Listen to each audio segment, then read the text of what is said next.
আচ্ছা, আপনার জাহাজ যদি উত্তাল ঢেউ খেলানো সমুদ্রের মাঝখানে ডুবে যায় এবং আপনি যদি সেই উত্তাল ঢেউ খেলানো সমুদ্রে একা বেঁচে যান, তাহলে কি করবেন? বা কতদিন বেঁচে থাকতে পারবেন সেই উত্তাল ঢেউ খেলানো সমুদ্রে জল না খেয়ে এবং কোনো রকমের খাবার না খেয়ে?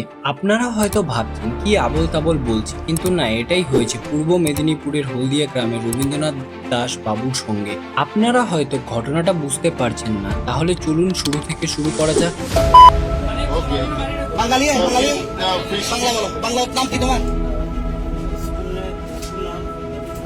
হ্যাঁ হ্যাঁ রোগের নাম কারো দাস, তোর নাম রবীন্দ্র দাস। হলদিয়া থেকে কিছু দেখতেছিলাম।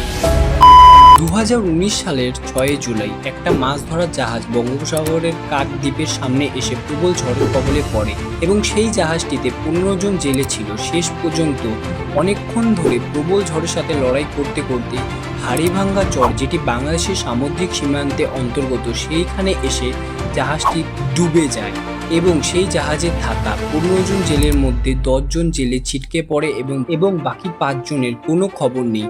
সেই 10 জন ছিটকে পড়া জেলের মধ্যে রবীন্দ্রনাথ বাবুও ছিলেন। রবীন্দ্রনাথ বাবু বলেন, সেই 10 জন ছিটকে পড়া জেলের মধ্যে তারা 3 জন একসাথে ভেসে গিয়েছিলেন, কিন্তু সেই 3 জন এর মধ্যে 2 জন তলিয়ে যায়। এবার একা রবীন্দ্রনাথ বাবুর সাথে কেউ নেই, শুধু আছে একটা তেলের ড্রাম, যেটার সাহায্যে তিনি উত্তাল ঢেউ খেলানো সমুদ্রের মাঝখানে ভেসে আছেন, কোনো খাবার এবং জল ছাড়া। রবীন্দ্রনাথ বাবু ভাবছেন যে কোনো জাহাজ হয়তো তাকে দেখবে এবং বাঁচিয়ে নেবে, বা কেউ তো আসবে তাকে বাঁচানোর জন্য।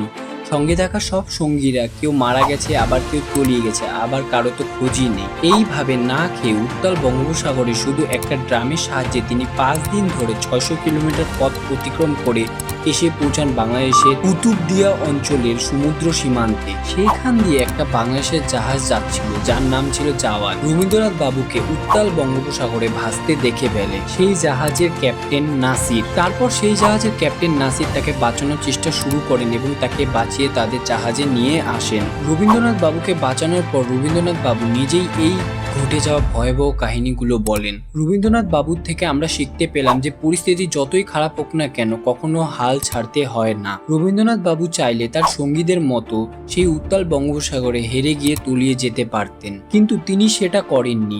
তিনি 5 দিন জীবন মরণের সঙ্গে লড়াই করে গেছেন এবং হার মানেননি। তাই রিয়াল টকের পক্ষ থেকে রবীন্দ্রনাথ বাবুকে স্যালিউট জানানো হচ্ছে।